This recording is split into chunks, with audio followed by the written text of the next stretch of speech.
what used to be known as Torto Wheaton or Econometric Advisors. And then within that group, I'm on the consulting side. So I'm what they call a senior real estate strategist, which means that I translate what's going on in the capital markets, the property markets, and the macroeconomy, and translate that working with clients to help them develop their investment strategies. So I really come at this from the applied side. I don't have a research background. I spent about 10 years working for real estate developers, really kind of the bottom-up perspective, went back to school, got an MBA, and then really started working from the top down, the acquisition side, the finance side, and then through a chance meeting with the Federal Reserve, got more interested in this side, and so I ended up here. And part of the reason why I give you that background is so that you understand where I'm coming from, which is more the applied side. So I don't have a lot of equations. I don't have a lot of econometrics. Mine is more the applied approach. So what I'm hoping in relation to that is that I throw out some things relating to gateway and non-gateway markets that might be different from what your perception is. And as a result of that, we start a conversation. Because I don't want to spend the next 40 minutes talking at you. I don't know all of you, but I know a fair number of you, and I know there's a lot of, a wide variety of backgrounds and a lot of great experience in this room.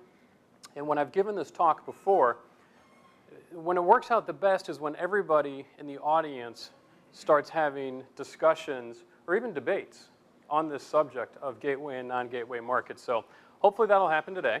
And let me grab the clicker here, and let's get started. So I just want to start off with the idea that, you know, we all have, it's difficult enough to invest in this environment when you have accurate perceptions of the dynamics of the markets that you're investing in, the property sectors that you're investing in. But when you have perceptions that might be different from reality, it makes it next to impossible to actually invest successfully. And what I've found in firsthand experience dating back to the mid-90s with gateway and non-gateway markets is that the perception of how they perform and the reality of how they perform is very different. And you're not going to see any slides up here about return. What I'm going to focus on are the underlying drivers of those returns. So the rent dynamics, the economic rent dynamics, the liquidity dynamics, the pricing dynamics. Because those are the things that drive those returns. So rather than looking at a 10-year return and saying, oh, gateway is better or non-gateway is better, you will be able to understand what's driving those so that then you can have a better chance of anticipating in the future what's going to make more sense because you understand those drivers. And I just want to say that I'm not here to tell you that one is better than the other. I'm here to try and convey the message that they're very different from each other and they may be different from what you expect. So I'm going to go through 3 points: conventional wisdom on gateway and non-gateway markets, the reality of gateway and non-gateway markets, and then the investing application, because I'm on the side of, okay, what does this mean from an actual investment perspective? So conventional wisdom, pretty straightforward. In the first column, I've got the return drivers, you know, what drives the returns in our industry. You know, you've got your NOI and you've got your cap rates, and then you've got your components of those. The middle column is the gateway office market column, and this is generally the perception. So the perception is that when it comes to the gateway markets, across the board, stable. They're kind of viewed as the fortress battleship, get a lot of security there, a lot of stability, you don't have a lot of volatility, it's the safe place to be. Non-gateway office markets are the markets that people look at and say, wow, that's where all the volatility is, you know, there's no supply constraint, they overbuild every time, it's an absolute disaster. I want to stay the heck away from those. And by the way, as I'm talking, if anybody has a question, if anybody has a different opinion, please raise your hand. So now let's look at the reality and go through each of those components. So as far as the rent goes, I looked at the Torto Wheaton rent index, which basically is a rent index that also takes into account concessions. And so what I did was I looked at the periods where rents were increasing and the periods when rents were decreasing from 1992 to 2012 for gateway and non-gateway markets. And by the way, when I say gateway markets, there's no absolute correct definition. I just chose for this research to have New York, Washington, D.C., Boston, San Francisco, and Los Angeles. Some people throw in Chicago. Some people don't include Los Angeles. It's not a big deal, just so you know the data set that I was starting with. Are you looking at the whole market or CBDs? CBDs. Good question. Office only. So office only, CBD. Look, I may have, if there was a year or two difference, I may have included that year or two difference, but they were generally around the same time frame. Thank you. I'm going to have to actually check back into that. So what this looks at, this says, okay, for the periods, and I did this, I think, on a quarterly basis, for the periods where you had rent increases, the average rent increase for those periods for a gateway market was about 4.9%. Non-gateway was 9.1%, so almost double, kind of what you would expect. The part that surprises a lot of people is that when you look at the rent declines, you know, I apologize. This was put in backwards. The gateway and the non-gateway should be reversed. I apologize. Yeah. But nobody brought it up, so I thought I was just doing that to see if you were paying attention. So if you look at where the gateway market should be, 9.1% rent increase, so about double what non-gateway is. And so it's okay, you expect that. A little more supply constrained, going to get more growth there. But it's the rent declines that really surprise people, because the rent declines in the gateway markets actually turned out during those periods to be nearly 3 times what they were in the non-gateway markets.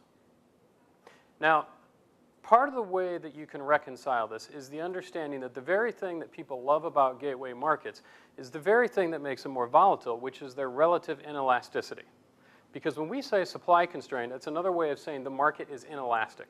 It takes longer to adjust. So what that means is it has the potential then, because it takes longer to adjust to the new demand, you can have the greater run-up, and as a result of that greater run-up, you're going to have a larger decline going the other direction than you would expect. So ironically, the one thing that people love the most about the gateway markets is the one thing that actually on the rent side gives it more of its volatility. Not necessarily good or bad, just different than what people would expect. And I'll just tell you briefly how I got onto this subject. I was working in Indianapolis, Indiana in 1995 or 1996, and I was leasing office and industrial space. And we had a partner in Boston who would come in, and they would tell us how we were slackers because they were getting this phenomenal rent growth in the Boston market. And if any of you remember that time frame, they were blowing the doors off. Amazing rent increases on a monthly basis. A couple years later, the tides turned. We didn't suffer nearly as badly, and they got killed. And so as part of where some of this research, although it took me over 10 years to eventually get to doing it, was always in the back of my mind of, hey, there's this idea about gateway and non-gateway markets, but I'm not sure that it actually matches with what is happening. Right. So you look at this data, and you say it's pretty shocking. What happens is you get a faster recovery in a gateway market than you do in a non-gateway market. And I'm going to jump all the way to the end and say, from an investor application standpoint, the reason that people often don't realize the benefits of being in the gateway market, which does have over the long term stronger rent growth, is because they never survive to get to realize that rent growth, because they don't anticipate this volatility. So they've got financing that is generally, it's too aggressive. It may be shorter term, and maybe that's higher LTVs because they assume it's very secure. And so what happens is they don't have the opportunity to live through that cycle to realize the benefits that you get through multiple cycles. Because you're absolutely right. They do recover faster. The problem is they fall a lot harder than people generally realize. And people don't plan for that. Because I did the economic rent from a different perspective. So here you can see economic rent. The bright green line is the gateway markets. And then the barely able to be seen other line, the other green line, is the non-gateway market. And so you can see pretty significant variation here. I don't have a pointer with me, but you know, if you look back here in the 80s, you know, the disparity between the gateway and the non-gateway change in economic rent, it's material, but it's nothing like what we saw in this last cycle. And in the 2000-2001 cycle, it was pretty darn close. So there is variation. No? Basically, it's a rent index that comes off of our lease, whatever they call them, invoices that our brokers use to get paid. And that's why we like the data so much, because we know it's absolutely precise, because it's how they get paid. So this tracks the new or the most recent leases that have been done, including the concessions. And that's the other reason why I like it. This isn't an asking rent. This is the actual rent that takes into account the concession plus the changes in the occupancy rate. As far as when I'm talking about non-gateway markets, in this scenario, I tried to filter out, I didn't take every single market that we have out there because, you know, Poughkeepsie or wherever, I mean, those aren't markets on the institutional side we're going to invest in. And you can even argue that some of these markets institutional investors wouldn't be in, but I tried to narrow the universe a little bit just to give you some sense as far as the data set that I was using. So now let's look to the reality of liquidity. And what I found is that for most investors, what they generally tell me when they say why they're going to a gateway market and paying what they're paying today, it's for the liquidity. And as I thought about the subject, I thought, you know, we really got to break liquidity into a few different types of liquidity. You've got your absolute liquidity, you know, how many square feet or how many dollars are being sold each year. You've got your percentage of properties that are being sold each year, whether you do a square foot basis, dollar volume basis. And there were two other ways that I looked at liquidity. But the liquidity that really I find people value the most, and the reason they're saying, I'm going to go in Manhattan or I'm going to go in San Francisco and I'm going to pay that cap rate that doesn't seem to make a lot of sense because it's the crisis liquidity that I'm paying for.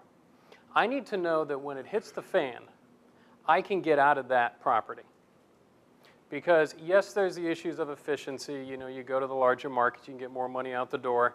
But the real value that people have been looking to those gateway markets for is, if I need liquidity when things are bad, I know I can get out.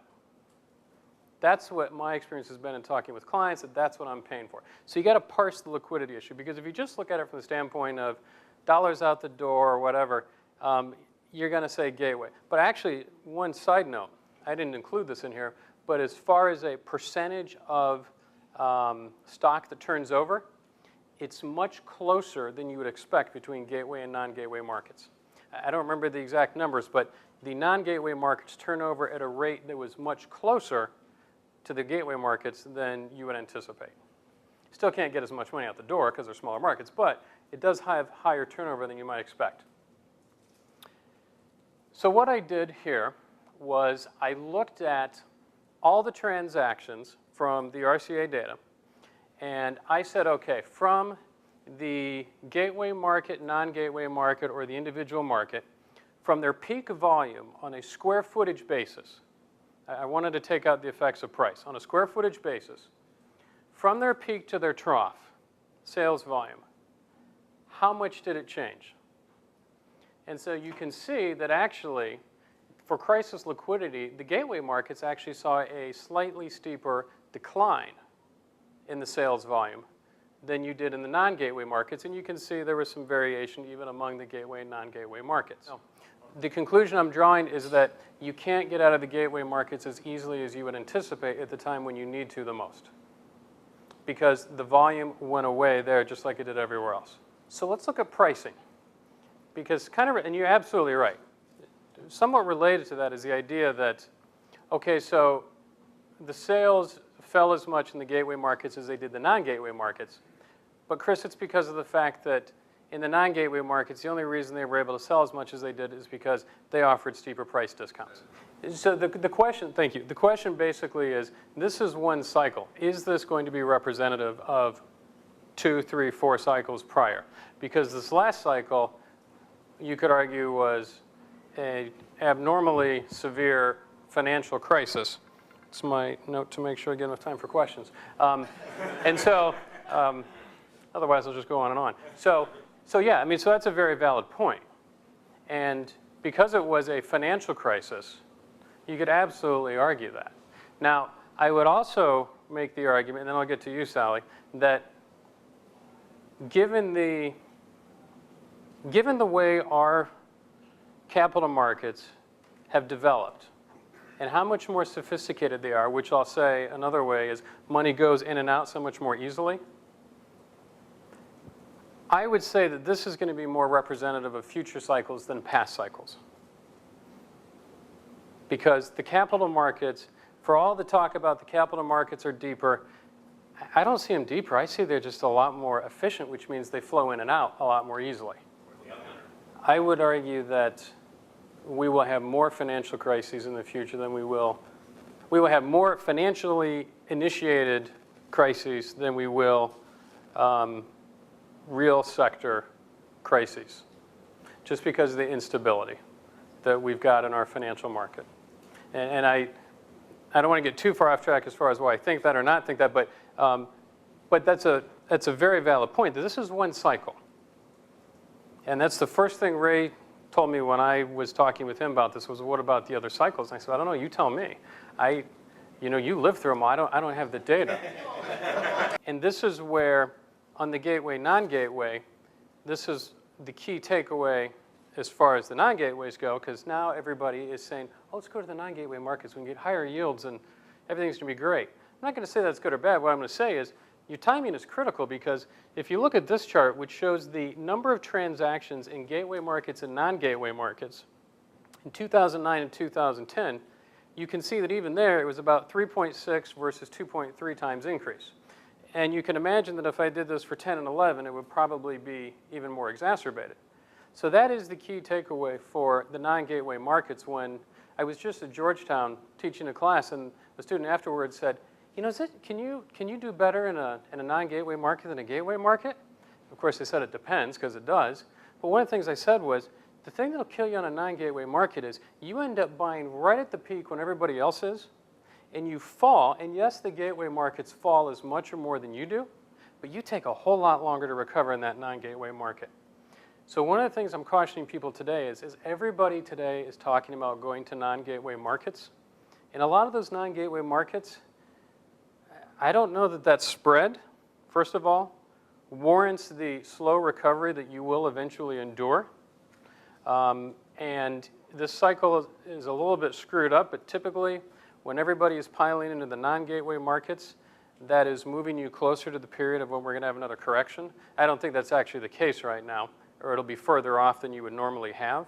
There are other reasons why people are going to the non-gateway markets, because of what the Fed's doing and looking for more yield. But you know, everybody's piling in non-gateway markets right now, and I'm not sure they're getting paid for that risk that they're taking, which is the slower recovery, which they will encounter.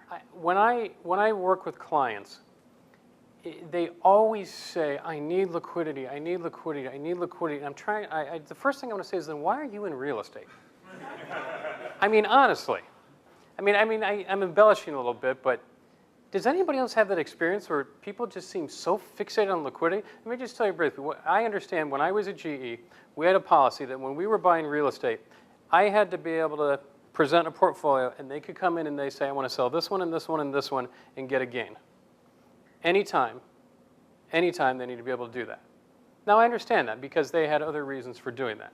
But if you're theoretically a long-term investor, I don't understand why people are paying these premiums for the liquidity when they're saying they've got 10, 15, 20-year holds and you're in an illiquid asset. The premise that the biggest reason people are paying these premiums to be in gateway markets is liquidity is false, and that actually there are other reasons, like the stability, like the superior rent growth that you get over the long term. And I would agree that depending on the investor, which one ranks higher will depend, but certainly it's not always liquidity. It can be because of that longer term rent growth. It could be because of other factors. So let's talk about supply for a minute, because one of the other reasons that people love gateway markets is because they're supply constrained. Absolutely, there's a certain degree of supply constraint, but they're not nearly as supply constrained as people think.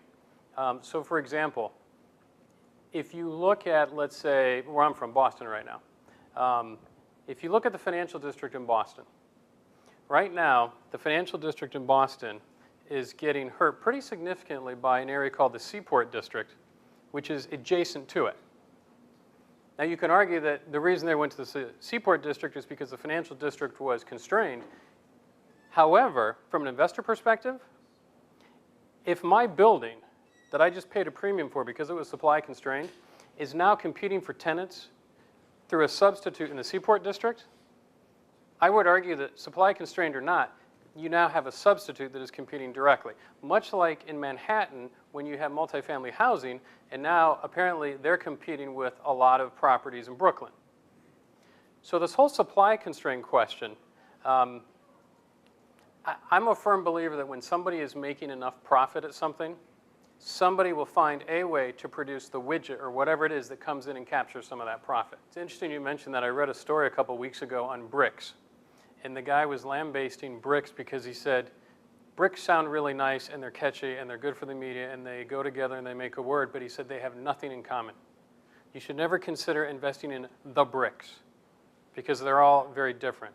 And kind of the same point. And if you dig into this data even at a more granular level, you see that within the gateway markets and within the non-gateway markets, there's significant variation. I broke this down to what I called came up with some stupid name, the sizzling 7 and the stationary 7. It was in the non-gateway markets, you know. I mean, because Houston and, well, it's not Houston, Dallas, Austin, some of those other markets, San Diego, those are secondary, but so is Indianapolis. I'm from Indiana. Well, I wouldn't say those are exactly the same. So then even within those secondary markets, you have to segment down. And I think that is a critical point, which is that you can't take these broad categories and say, I'm going to go do that. The way we make or lose money is by getting more granular. I do want to go back to this point one more for a second, though. If we could say that the effect of the international money and the money that was looking to preserve capital was pushing down cap rates. I'm going to pick a number. You pick the number, 50 basis, 25, 100 basis points, whatever it is. If you were buying property today, would you assume that that same effect is going to be there when you're looking at your 5-year, 10-year reversionary cap rate? Or do you think that this is something that is temporary and that 50 basis point or whatever it is effect won't be there in the future and you adjust for it? As you're looking at gateway markets, you know, a lot of people like to go there again because they're supply constrained, but what I'm noticing is that because of the pricing, because of the cap rates, because of what the Fed has been doing with the risk-free rate, you could argue that we're getting to cap rates that are lower than they normally would be, which is getting us to prices that are higher than they normally would be, and they're getting either at or above replacement costs in certain markets.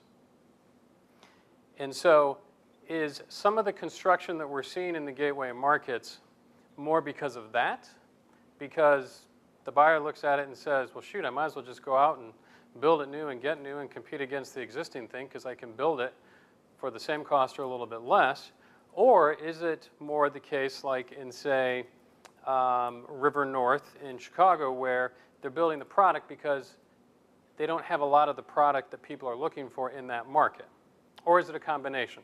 Because part of my concern is that you go into the gateway market, you pay a premium because it's supply constrained, and yet we've got prices that have gone up at a higher level than I would say you would normally have at this point in the cycle based on future expectations of rent growth, and you're building before maybe you could argue normally would, which seems that all of these strong rent growth projections that we need to justify the low cap rates we're paying today may not come to reality, to realization, or is it that it's an obsolescence issue? I mean, my guys tell us that in the downtown Manhattan submarket, they're getting huge premiums for the new buildings there from the people coming from Midtown Manhattan because there's just so much more efficiency. Okay, well, I just want to throw that out there because I hear all of these, you know, we're paying these low cap rates, but that's okay because we're going to get the really strong rent growth. And I guess it depends on which particular building you're buying because if you're more on the obsolete side, you may not get what you think you would, even though it's quote unquote core. And thank you for your participation, all your questions. It makes it a lot more interesting. And if you have any other questions about this, you know, Gunnar, Peter, they've got my email information. I'd be glad to provide whatever I can. Oh, absolutely. Absolutely. Oh, can I just finish the last thing? Sure. Sorry. The last thing. So 2 things. Generally, when I think of gateway, non-gateway markets, I equate them to the stock market. Not a perfect correlation, but generally the gateway markets are surprisingly volatile. They've got the greater growth opportunity like the small caps.